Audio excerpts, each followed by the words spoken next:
American English, American English webinar series. Teach and learn. American English webinar series.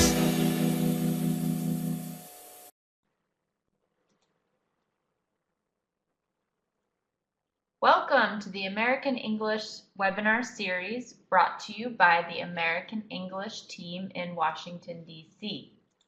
We are so excited to see so many teachers from all different parts of the world joining us today. And here on the screen you can actually see just one group of teachers joining us from Kenya. And we'd like to see all of our viewing sessions from around the world. So if you're watching this webinar with a group, take a photo and send it to americanenglishwebinars@elprograms.org. We'd love to see all of our participants. My name is Moderator Jenny, part of the American English team, also known as Moderator Jenny. And you'll see my friends, Moderator Katie and Moderator Amy, in the chat box to help you. As you know, the webinar program is called the American English Webinar Series, and each session is 60 minutes long. Our topics are related to the Teacher's Corner that can be found on the American English website at americanenglish.state.gov. Here you can see the schedule for this webinar series. And we have lots of exciting topics to look forward to in the months of February and March. During these webinars, you will hear but not see the presenter, and the way for you to participate is by typing in the chat box. This is where you can ask questions and make comments related to today's topic. We know that sometimes we can't get to everybody's question, so there's another place for you to ask additional questions after the webinar is over, and we'll show you that in just a few minutes. The presenter may also ask you questions in the form of polls, and these are just multiple choice questions that will appear on the screen. And we do know that sometimes you might have technical difficulties, and while we'll try to help you and let you know if we're having a global issue, a great way to follow along if you do lose sound is by watching the caption pod, which you can see at the bottom of the screen. In each webinar series, there are 6 sessions, and they take place every other Wednesday. If you'd like to earn an e-certificate, you need to attend at least 4 out of 6 of the webinars, and this certificate will be sent to you by your U.S. Embassy or Regional English Language Officer. We want to make sure that if you do attend at least 4, you do receive your certificate, so it's very important to submit your attendance at the end of the session. We will only accept attendance at the very end of the webinar, and we will send you a link to submit this information. We hope that all of you have visited our Ning site, americanenglishwebinars.com. But if you haven't, it's a great site to join. You do need to register. And this is where you'll find the recordings of all of our previous webinars. So we've had years of webinars, so if you haven't been joining us for long, you can find them there. Discussions about each webinar, readings, and this is also where you can ask additional questions from our presenter in case you don't get everything answered today. We're very excited to announce that we have a new Facebook page, the American English Facebook page for educators. So this is a place where all English teachers from around the world can join. They can find additional resources, events, and just be able to talk with other teachers around the world. Right now, we have a very special campaign going on. We're very interested in seeing what different classrooms look like from around the world. So if you have time and the next time you're teaching, if you want to take a picture of your class and send it to the Facebook page with hashtag #MyClassroom, we'd love to see what it looks like. Okay, so we're very excited about today's session called the Flipped Classroom, preparing students for in-class learning with online activities. So in this webinar, the presenter will explore ways to enhance student learning through online activities, specifically by modeling one of the latest trends in education today, which is called the Flipped Classroom. And this refers to moving lecture outside of the class through online activities and using class time to do more practice. So the presenter will answer your questions such as, what are open education resources and how can I use them to begin flipping parts of your course? How can I help students to be more autonomous? What do English language learners think about flipped learning? How can I use different technologies to blend teaching and learning? And our presenter, Andrew, will provide answers to these and also offer practical advice for how you can begin to flip your classroom. Okay, so I'm so excited to introduce our presenter, Andrew Screen. After serving as a Peace Corps volunteer in Costa Rica, Andrew earned his master's in international TESOL from American University. Andrew has taught intensive English at Georgetown University since 2010, and he enjoys experimenting with new and creative ways of enhancing learning for his students. Andrew is constantly seeking ways to make the language learning process both more enjoyable and more efficient for students and teachers alike. So let's give Andrew a big warm welcome. Thank you, moderator Jenny, for that introduction. Welcome to webinar 2.2, the Flipped Classroom, preparing students for in-class learning with online activities. I'm Andrew, and I'm honored to have the privilege to speak with you today for this webinar. Now, I've looked back at the poll, the pre-webinar poll, and it's been really interesting to me to look and see the numbers changing. You can see that about just under 50% of you have said that you have never heard of flipping, whereas about 3 to 4% of you have said that you have in fact flipped. So that's a pretty big range right there. And one of my goals for today's webinar is to try to address both groups, to make sure that I'm giving practical advice and explaining more or less how a flip might work and how you could use it, while at the same time hoping that some of our participants who have in fact already flipped might be able to benefit from this presentation as well and contribute to our chat board and in our discussions afterwards. So first, let's start with the concept of flipping and flipped learning. Here's what I hope to talk about in this presentation. Well, what is flipped learning and why flipped learning? And how can you flip learning? And finally, we'll conclude with some final thoughts, my advice on flipping, and integrating in-class learning with online activities. So, with that being said, let's go ahead and look at the flipped classroom. Now, flipped learning, one definition is that it's a pedagogical approach, or a teaching approach, in which direct instruction moves from the group learning space to the individual learning space. And the resulting group space is transformed into a dynamic, interactive learning environment where the educator guides students as they apply concepts and engage creatively in the subject matter. Now, that's courtesy of the Flipped Learning Network. And what I want to focus on here is thinking of instruction moving from the group learning space to the individual learning space. Now, another definition, which many of you have already contributed and talked about in our discussions on the Ning, is the flip and the 4 pillars. And the 4 pillars are basically foundations or principles of flipping. So we think of the F being a flexible environment, L for learning and culture, I for intentional content, P for the professional educator. So when we think of the flexible environment, think of your learners having different learning styles, different timelines for learning. Not everybody learns at the same pace. Think about learning happening in different spaces. It doesn't always happen in the classroom or in places that we traditionally think of as learning spaces. The learning culture refers to instruction being learner-centered.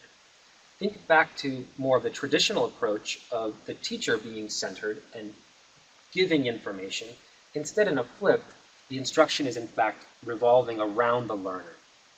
And by intentional content, we're talking about the content and the course design being structured to reflect a flip. In other words, the idea is that information or teaching is often happening outside of the class, and much more of the practice is happening in class. But of course, not just practice, also feedback. And that's where we talk about the professional educator. It's important that the professional educator, the teacher, in this case often called a facilitator, is able to observe, provide feedback, reflect, and also, most importantly, tolerate organized chaos. And by this we mean that learning can be messy. At times you might have group work, and the groups could be very loud. And the professional educator, the teacher, has to be okay with that. Other definitions, in terms of the flipped classroom, you'll often hear, courtesy of EDUCAUSE, the flipped classroom is a pedagogical model in which the typical lecture and homework elements of a course are reversed. Now, this doesn't talk at all about the interactive environment. This is purely talking about reversing the homework and the explanation or lecture. But that's another key piece of a flip. Another definition would be that students gain first exposure, learning prior to class, and focus on the processing part of learning. So think about synthesizing, analyzing, problem solving, and that happens in class. Now that's a very important piece, because if we look at Bloom's taxonomy, think of lower order thinking skills, such as remembering, understanding. Those are the easier to sort of master skills, whereas the higher order thinking skills, such as applying, analyzing, evaluating, and most importantly, creating, those are a little bit more difficult and higher order thinking skills. Those are the types of skills we want to try to encourage and practice in class. So that's where part of the flip happens. It's moving a lot of the instruction from inside to outside, creating the dynamic interactive space. So this picture to me really captures what a flip might look like. People often ask, well, what is it and what does it look like? Think of the traditional classroom on the left and the position of the teacher, and then look on the right. You can clearly see that the teacher on the right looks much more like a facilitator, a guide, so to speak. Now, some of you might be thinking, well, flipped classroom, flipped learning, that's great, but what about taking smaller steps? There's no need to try to go ahead and flip your entire classroom or flip all of your learning. Think about one step. And this is the image that I think of you could leave today's webinar, hopefully, and take that one step toward flipping an element or a component of your class. Here's one easy way that some people flip, and it's a variation of a flip. Peer instruction. Students seek content before class, and then quizzes are used to make sure students come to class prepared. It's a motivation technique. The teacher can then check understanding by using polling questions. Now, the clicker that you see is a great way of doing this. However, if you don't have access to a clicker or a cell phone, I'm going to talk about other non-technological ways of polling your students a little bit later in the presentation. So with peer instruction, what's so great about this is that if more than 30% of the class, or whatever you determine to be an important percentage, if they answer incorrectly, students can then discuss in small groups. Now, the instructor then listens. The role as a professional educator is to listen and provide feedback, and then the question is asked again. Now, hopefully, if some of the students understood the concept and were persuasive in convincing his or her partner, then you'll hopefully see that the answers have changed. What's great about the peer instruction approach is that peers are teaching peers, and that in many ways can be much more effective than constantly having to listen to the teacher. So what does it look like? Well, here's an example. In my class, I flipped a unit on past perfect. My students watched videos, and afterwards, first 5 minutes in class, I polled them, and this was one of my questions. So let's go ahead and take a poll for you. Is this form of the past perfect correct in this sentence? So you can choose definitely correct, maybe incorrect, definitely incorrect, or, of course, no vote.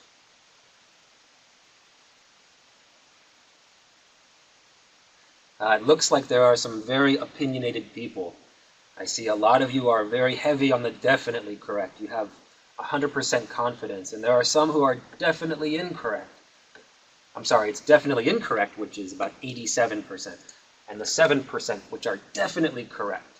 Now, why do I use these terms of definitely or maybe? A lot of times we want to know how confident our students are about an answer. We want to raise their awareness. And so this is a good way for students to try to convince others. But how do we do that? Not by seeing who is the loudest participant, but who has the best reasoning for why his or her answer is correct. And in this case, my purpose for the question was to see if my students could identify the correct past participle, which would be written, not wrote. And so in that case, those of you, the 87% who said definitely incorrect, go ahead and pat yourself on the back. But now some of you might be turned off and say, oh, this technology, it's changing the world, and this flipping, it's not for me. Well, if you're in that situation, I asked you to listen a little bit longer to see if that is in fact true. Why? Well, think about it. Some say, I don't have access to technology. The world is constantly changing, and with more resources, the number of people with access to smartphones is growing every year. And a smartphone is an easy way to see a video, for example, that could be chosen, not just created by a teacher, but chosen by a teacher to share with his or her students. Even more, think of this analogy. Now, I'm in Washington, D.C., and recently we had a big snowstorm. Imagine if I waited to buy a snow shovel until it began to snow. I'd have no snow shovel, and I would have all of this snow in front of my house. Think about this analogy in terms of flipping. We, as educators, professional educators, should be looking for any way that we can to improve and enhance learning for our students. This is merely one way of doing it, and technology is one component of a flip. But I ask you today to think about ways that you can incorporate or implement aspects of this presentation into your own teaching by planning ahead. So, flipping. How might this apply to your context? Well, just listen through the presentation. You can determine what might work for you and what might not work for you. It's different in every context. Then you can determine whether you want to implement parts of the flip or continue doing what you are currently doing. Because the main reason here is that in flipping, half of the learning happens in class. Many people want to focus on the video, but in fact, what's happening in class is equally, if not more important than the video. So let's think about a traditional flip. In the ESL field, we don't really lecture, we explain, right? We might have very large classes, but in general, we're working off of explanations. Now, in the traditional flip, students read about a new grammar structure before the teacher explains it, and the reading is done for homework.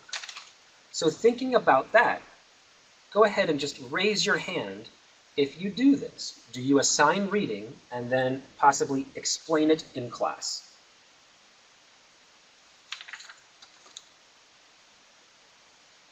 All right, so it looks like many of you do this. So this is an element or a component of flipping.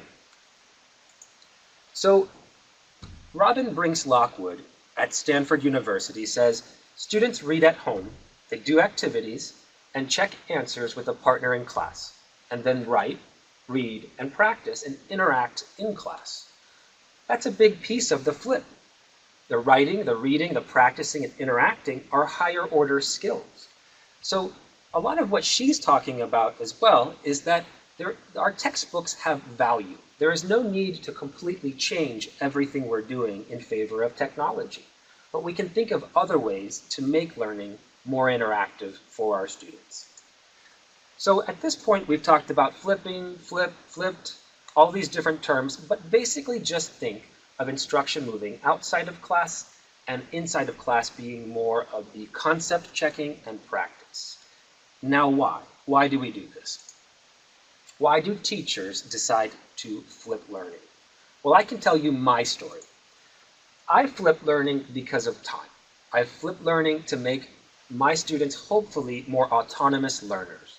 And I'll give you more details about what I mean. But first, think about what's driving your learning train. And what I mean by that is it the technology? Are you here because everybody's talking about flipping? Are you here because it's required? I'm guessing that's not true. You're probably here because you want to improve student learning. That's what we do as teachers. That's our role. But how do we do that? In most teaching contexts, I think of it this way with this pyramid. You've got course objectives, your students, teacher, and at the top, your outcomes, which is what you want your students to be able to perform or do at the end of a course. Now, I had this idea a while back where I really started thinking more about this pyramid. And really, the role of the teacher and teaching itself doesn't really matter. Don't get me wrong, it's important, but what is most important at the top of the pyramid is that we get our students to achieve the outcomes that we have in our class. Now, how you do that might be different depending on a class or your context.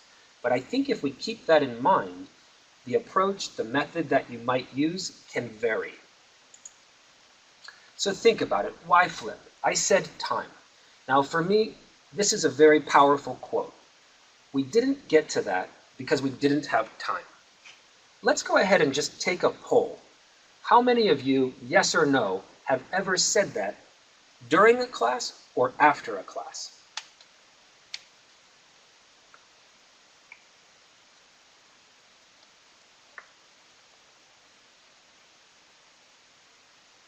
Unbelievable. I saw numbers around 80%, 90%, 85%. Thank you for being honest. Being honest as well, I am guilty. I have said this, and it makes me reflect. It makes me reflect as a teacher, and self-reflection is very powerful and very good. Why? Because think about time. Time for what? How is class time spent? How much practice time is there for students? A lot of times when we run out of time in a class, what do we eliminate? What do we cut out? The practice, right? In favor of more teacher talk time.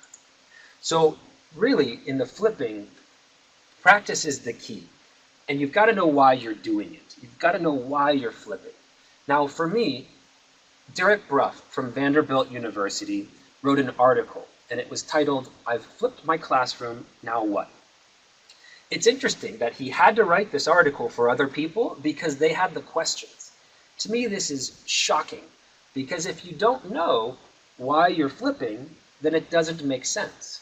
If you're flipping because your reason is time, to create more time in class and more practice, then you start looking at your task-based teaching and the authentic practice and tasks that you want your students to do, and you use those with the time in class. That's the main reason why many people flip. So here's an analogy, and I think for me, this is a very powerful analogy as a student, not just as a teacher. Here's really why I flip learning. You think of this train right here, okay? And this train, you have a choice, basically. This train makes many stops. It doesn't go just from point A to point B. But you've also got another choice. As a traveler, you can take this fast train. And this train skips point B, it skips point C, it skips point D, and goes straight to point G, for example. Now, for most students, if they know they're going to point G, they would rather go straight to point G. But let's think about it. If you have this map of train stations, and let's say that the train stations on the map reflect student questions in class. Now your teacher, the train conductor, is teaching present perfect. And you, as a student, have already studied and practiced present perfect. You know it, you just need more time practicing it.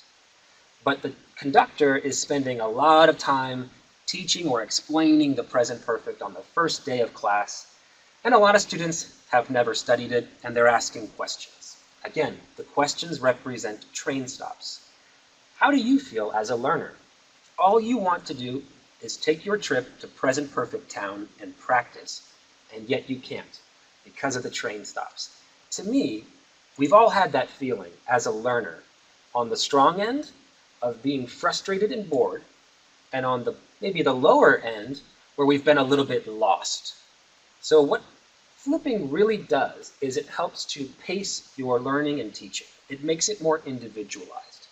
For me, day one of a new unit can be painful as a teacher, and it's painful for many of my students.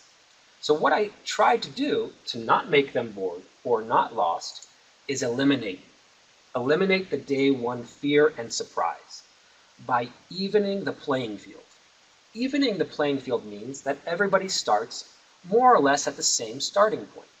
Now, some students will have more background knowledge about the present perfect, but by evening the playing field, the students who are on the lower end at least have been exposed to it before day one, so they don't have the basic questions. And the lecture or explanation, you're able to go faster at a faster pace, and the students are better able to ask good questions on day one. How is that? Well, flipping on day one of a unit can eliminate the meta-language component. Meta-language just means the fancy terms in grammar. If I give my students a video on what comma splices and fragments are, the next day in class they can actually ask, why is this a fragment and why is this a comma splice? That's on the very first day of our unit. That means the pacing has improved and they're able to ask good questions and reflect. Also, the instruction is not controlled by the pace of the slowest nor the fastest. We as teachers often get trapped into answering every question rather than thinking that maybe every question is not good. It's not the best practice to answer every question. So my context is I participated or conducted a flipped grammar project in 2012 and 2013 with a colleague, Jennifer Lubkin, at Georgetown University, and we flipped units in an intermediate grammar class. And this was a lot of work, in fact, over 300 plus hours of materials creation, research, and analysis. It's important to note that we each taught our own classes in an intermediate grammar class. Now, we had two research questions. How does a flipped approach impact the type and extent of learning activities, and does the curriculum increase learning effectiveness? Now, in terms of our context, we used Open Learning Initiative, otherwise called OLI. This was a platform, an electronic platform or learning platform from Carnegie Mellon University, and the two units that we flipped with technology were past perfect and phrasal verbs. It's important to note that we flipped several other units traditionally.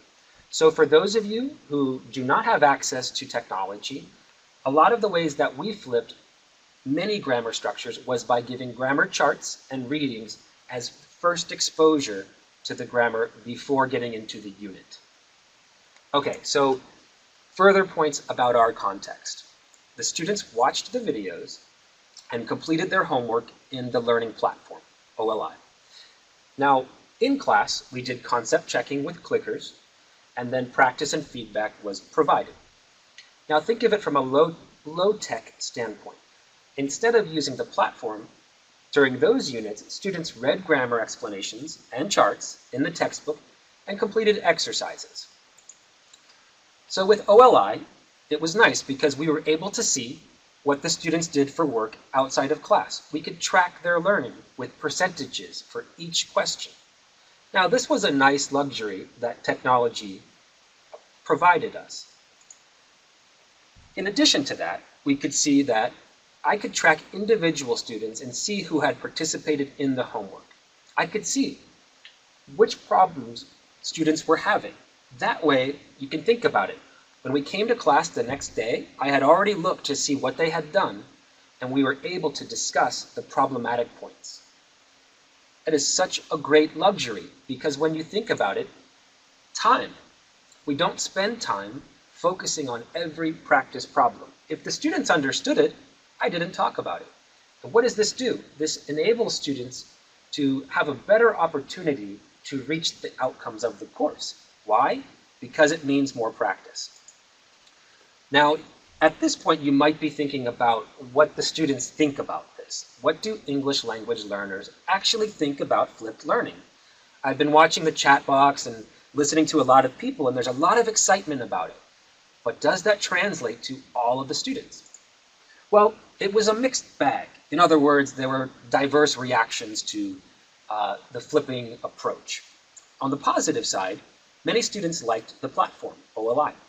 They liked the videos and getting immediate feedback on their homework. It's great. At the same time, some students were a bit opposed to some of the inductive learning in class. Now, this is the flipping part that happens in class. And a lot of the way that we practiced grammar was by having students discover rules, by learning how to use the grammar, not necessarily teaching explicitly. Some students did not like that. Why? We'll talk more about this later, but think of the traditional approach. Many students might not be used to this. Some students didn't want to learn from a book for a preview. They wanted the teacher to provide explanations. And when the teachers didn't provide the explanations in class, there's a bit of a conflict in how students and teachers perceive learning. Here's a common quote, common student quote in flipped learning. I'm not able to ask questions when I have some problems understanding something. And that's very true. When you're at home watching a video, you actually cannot ask a question. You have to wait until the next class. Another quote, I don't know how I'm improving, but I am. Now, to me, this reflects the student's thoughts on inductive learning. This student realized I'm actually not being taught explicitly or lectured to, but I am improving my learning and I'm improving my grammar. Another example, a student reacted by, in the teacher evaluation, saying, I suggest when we take one lesson, please don't move to other lesson before you make sure all of the student understand 100%. This is a very powerful quote because it does not reflect the way that I think of learning, but think about it. If your students are seeing learning this way, we need to find a way to bridge the gap, to make sure that we are on the same page. We understand each other and where we're coming from. Another quote was, she wanted us to learn by ourselves from the book. Get back to the conventional strategy, which is using the board. So again, in these cases, not all students were happy, so to speak, about not getting as many explanations in class. Now, what did students actually think about the videos? I asked them, do you think these videos help you learn? And overwhelmingly, you can see that no student said a little or not at all. All said at least some. And that's powerful, and it's very useful to ask your students their opinions about the videos, about their experience in flipping, because that way you can apply changes. This is a very simple way of doing it without technology. We often think as teachers, we read body language. We read what our students are sending in terms of body signals. And we don't know if they actually are enjoying class or not sometimes. So we created this piece of paper, and at the end of class, it takes 1 minute for students to report their opinions on the class. Now, for many teachers, you might think, oh, I don't care what my students think about class. This is the way I teach. But in fact, think about how empowering it is if students can actually tell you and give feedback on whether or not they found the class useful. So it's a very simple tool to check and see how students perceive or view your class. Another quote from Robin Brinks Lockwood is, what do ELLs think about flipping? She doesn't tell her students. I, in fact, do not tell my students either. Now, during this project, we did, because it was part of a research project. But this is really up to you. You have the trust, hopefully, of your students, and they trust you as a professional educator that you have the students' best interests in mind. So that's a choice that you can make. Now, let's transition and talk a little bit about who our students are. Millennials. 3 learning strategies to engage millennials. Now, millennials are people who are born in the early 1980s up until the early 2000s. Let's go ahead and take a poll, yes or no, on whether or not you teach millennials in your context.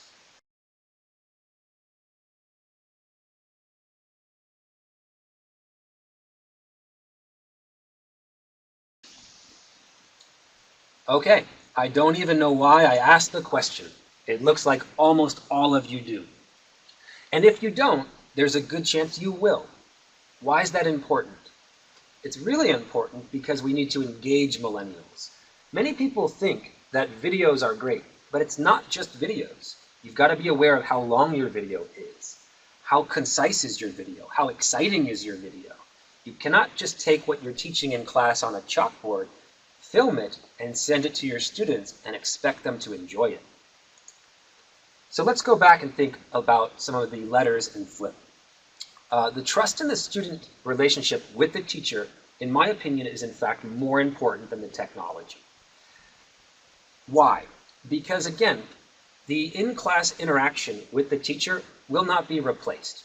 We might shift and have teaching take place in other places, but the role of the teacher is equally important in a FLIP. You are just more of a facilitator.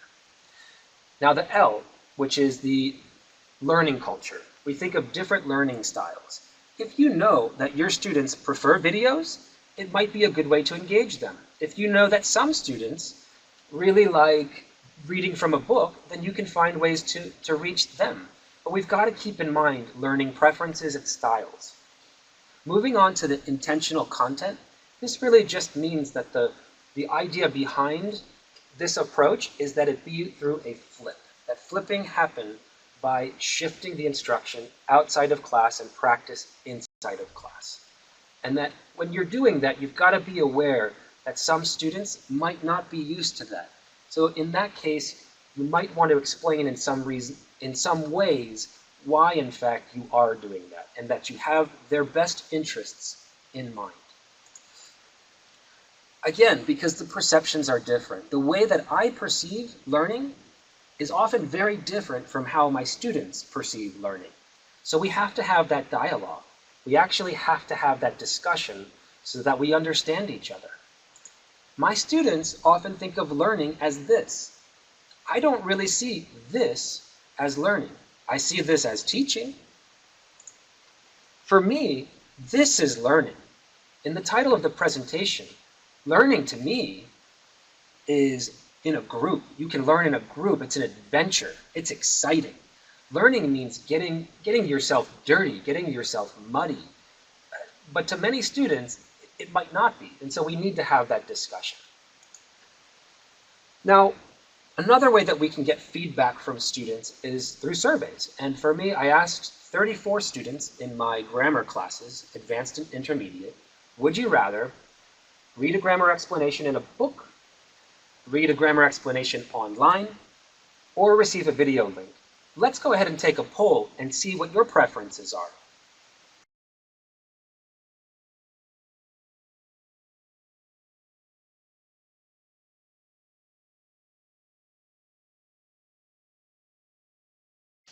All right, so it looks like most of you, 68%, like to receive a video link. But there's still a large percentage who would rather read. What does that mean? Well, at least we've identified our student preferences, and we can consider those before we go forward, flipping our entire classroom. So it's something to think about. So you can see you are very similar to my students. About 2/3 preferred videos, but not all.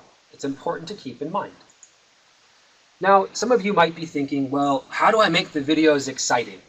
I don't have the magic solution, but I have at least taken feedback from students to try to make my videos more of a dialogue, a conversation with them, and engaging. Here in this clip, we're going to take a look at how my students might watch a passive video before using it on day one of a new unit.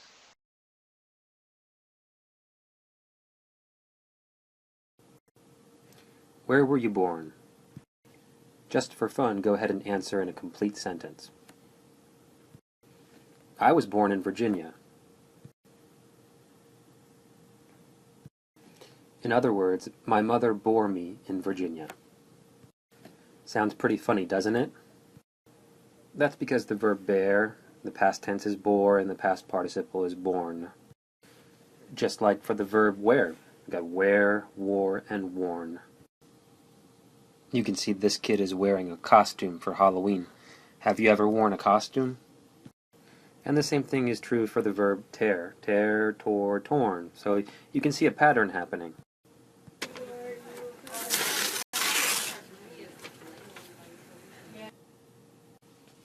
So what did I do here?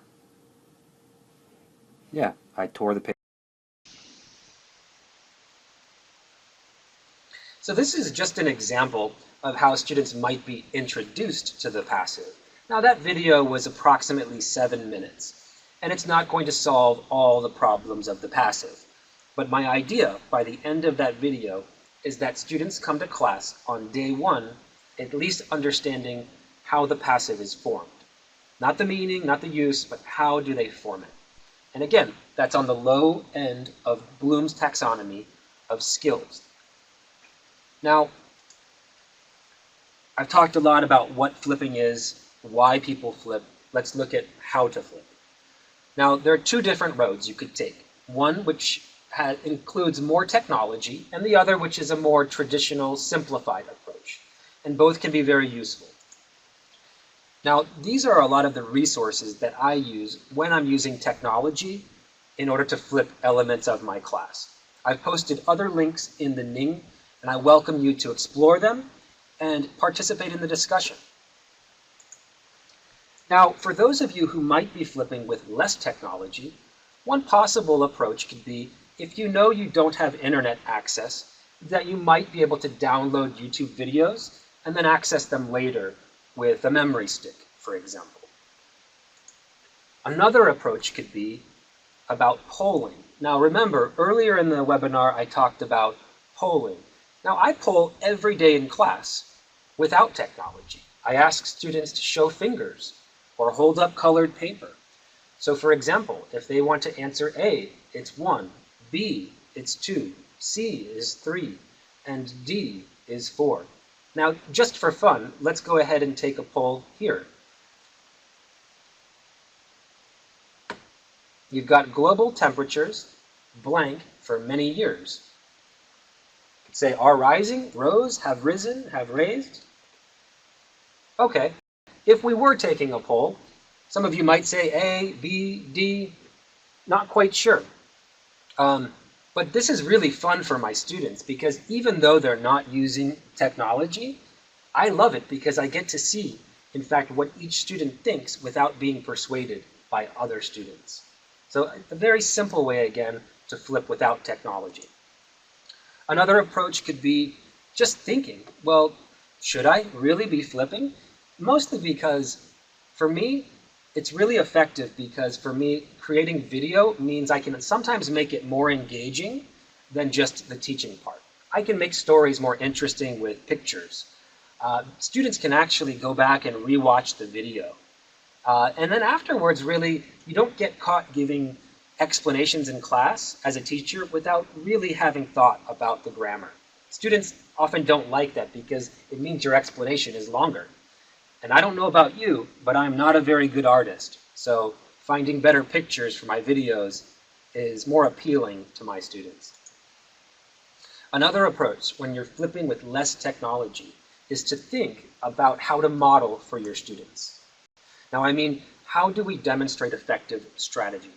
Well, one way is show model student work. If a student did a great job on the homework, show it. If students come to class prepared and they do well on the quiz for the flip, tell them, reward them. But also, don't forget to give them quizzes, because when you're flipping, even if your quizzes are not for a grade, there's no motivation for students. That's not correct. There's less motivation for students to come to class and be prepared if they are not being held accountable for the content and the material. So make sure that you are checking the comprehension. Let's rewind. Earlier in the presentation, I said flipping can better prepare students to ask good questions earlier in the unit. How? It's not magic. This doesn't just happen. And in fact, it happens through support. We need to actually structure our students. Think of our students as this building, and we are the scaffolding around it. We actually need to provide the structure, and then later we can be removed. But our students need to know what are the expectations. It needs to be very explicit how you want students to approach the flipped homework, because otherwise they're often lost. For example, how to model effective behaviors. Treat the videos like lectures. They're not movies. It's just like an explanation in class to which they can take notes. They can then bring their notes to class and be prepared to ask questions. And not only that, I expect them to do that. And I tell them that before we flip.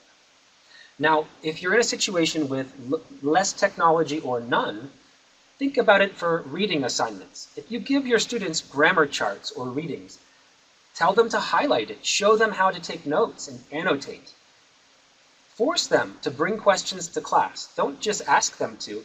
Require that each student to bring one question to class. And then make sure that you, again, also quiz them. Check their concept learning in these cases.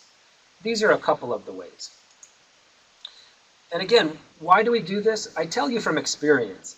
My view is, okay, students, go home. You watch the video, take notes, and then naturally you'll come to my class and ask questions.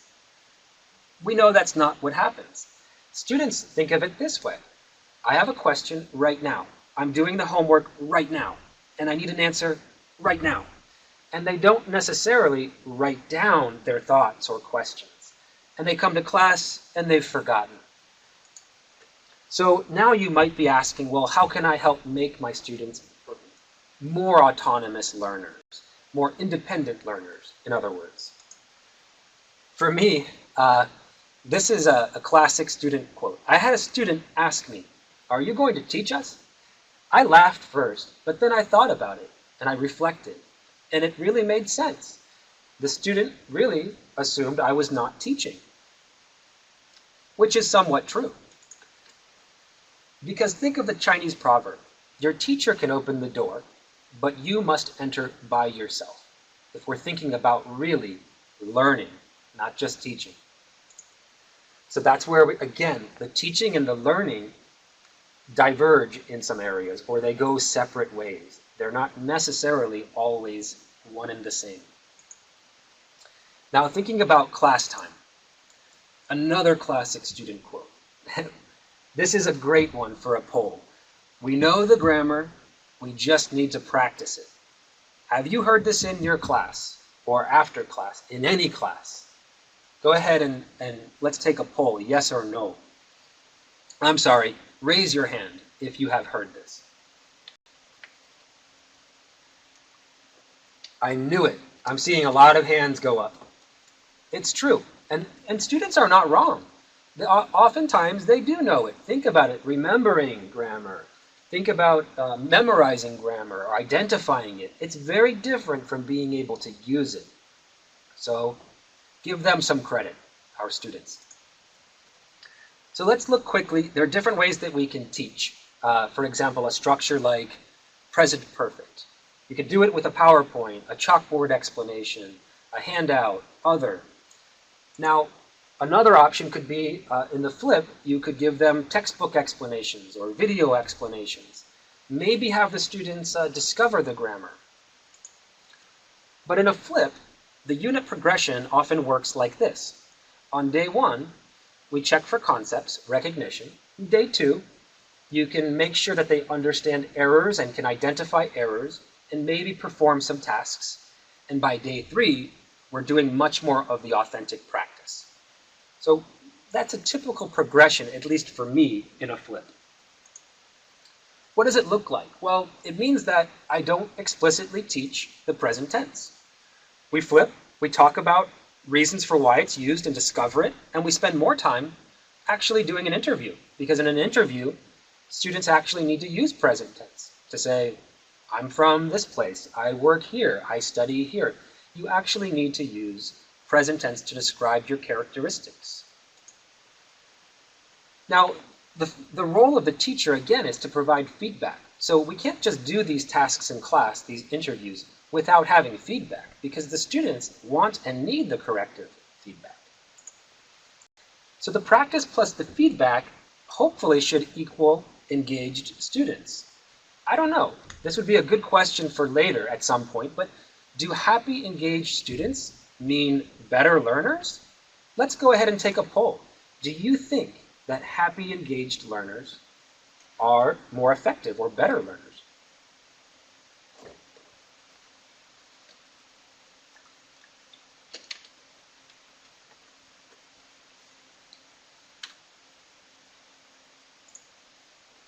So we have 93%, 94% who say yes. Another 4% maybe. I'm not saying it's 100% true, but I do think that it's much more likely that happy, engaged students will be better learners. And I'm sure the research supports that in most cases. So now we've talked about what flipping is and why to flip. Let's look at how to flip. One of the components that I flip in my class is the syllabus. In other words, the plans for a class and instructions. So students watch a video before the first day of class, and I use Voicethread as far as the technology is concerned.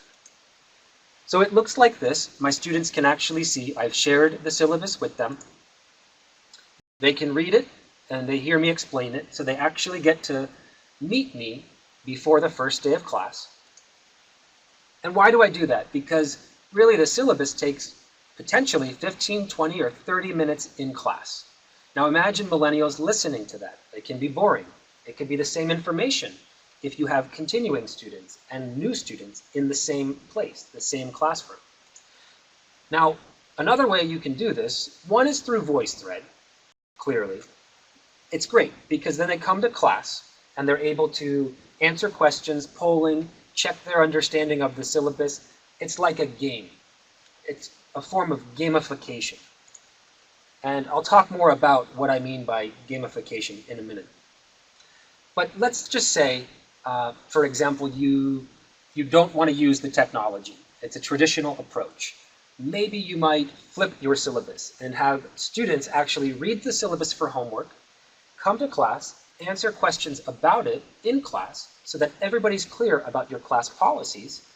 Maybe you could do it in the form of a game with pairs and groups and teams, or possibly as a scavenger hunt. And that way you really only talk about the difficult questions that students had. It can be more fun. You could go ahead and maybe raise your hand if you in fact do use a syllabus in your course. So it looks like many of you do, and that could be a good approach if you'd like to consider starting flipping. So the two approaches, the non-tech and the tech, but there's also modeling the tools. So online tools, how do we model them for our students? I'm going to talk briefly about this, but I'd like to share with some of the time running out, some of the tools that I do use and ways that you can actually flip. So these are 3 tools that I use. Again, I posted some of these in the resources. You could go through and see. The gamification is really the application of game design elements and game principles in non-game contexts. It means making learning fun. One way that we do that is with Quizlet. And if you have access to internet, it's a great way for students to practice spelling and vocabulary. I have my students do flashcards on their phone, create their own words for spelling. It's a great tool to use in class and outside class. If, for example, a student in my class writes "heerd," I might go on to Quizlet for 1 minute in my class and start playing. Why? It teases them. They get addicted and they want to play. I stop. I say, if you want to continue playing, do it at home. Here's the link. It makes learning fun.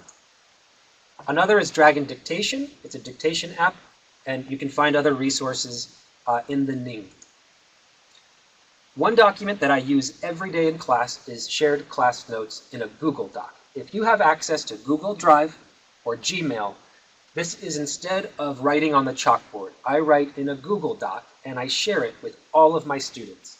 That way they can access this outside of class, and everything we do in class lives there. So if, for example, I hear a student mispronounce or use the wrong part of speech for colonize or colony or colonial or colonization, it's very easy for me to quickly pull up Google, show some visuals, show how intonation works, and students can access this outside of class through the Google Doc because it's shared with them. They love it. It's a good way of modeling the tools for your students. Another one is Educanon, which again, I'll share through the Ning, so I won't go into too many details. But if you do have access to the internet, this is a great tool to use for listening purposes and grammar. The best part about Educanon is you can upload videos and provide immediate feedback for students. At this point, I'd like to stop for a second and just give you some of my final thoughts or advice on flipping, and more importantly, integrating in-class learning with online activities. Know your context, number one. Everybody teaches in a different context. Flipping doesn't work in every context for everybody, for every skill. Consider it, decide, see if it's right for you. Also, the best products are products that provide solutions. Think about any product that you know in business. Hopefully, the best ones are usually started because they solve problems. If you don't perceive a problem in your class, flipping might not be right for you. Remember the picture with the images of the steps going up. Start small. Take one element from this presentation and try to implement it in your class. And don't just do it without asking your students. Ask them how they feel about it. Survey them, poll them, and then iterate. In other words, make changes to what you're doing. And then repeat. Do it again, and it will get better, and you will build confidence. But don't just assume that everything will be perfect. Mistakes are okay. We as teachers are professionals, yes, but we are humans. Mistakes are good learning opportunities. My students, I ask them to trust me, and they know that I'm working for them. They know when I make mistakes, it's with their interest in mind. And as long as we talk about that and have that dialogue, you will earn their trust and they will respect you. Finally, ask yourself, how can I get my students to achieve the learning outcomes most efficiently? If you feel like what you're doing is currently working, that's great, but I feel like we can always reflect as teachers and find ways to better serve our students.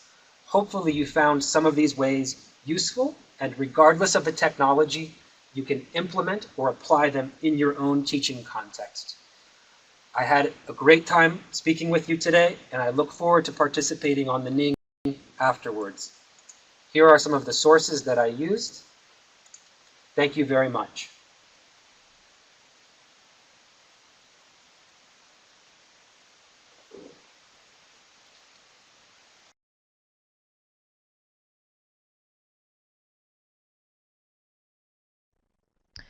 Thank you so much, Andrew, for giving us some great new insight into a new innovative teaching strategy in our world today, the flipped classroom. I think we're all really excited to think about big and small ways that we can incorporate some of these ideas and examples into our classroom. So thank you so much. And of course, thank you, our webinar audience, for all of your thoughtful consideration of these ideas and for all of the great ideas and questions you had in the chat box. I hope you'll continue this discussion on our Ning, where you can check out all of Andrew's great resources. And of course, you can learn more about online learning on americanenglish.state.gov. We look forward to learning with you during our future webinars, and our next webinar will be here on February 17th. and it will be called Tips and Tools to Strengthen Participation and Engagement in Online Learning Contexts, presented by Andy Halverson and Jennifer Rice. We can't wait to see you there. So again, thanks for attending this webinar session, and we'll see you next time.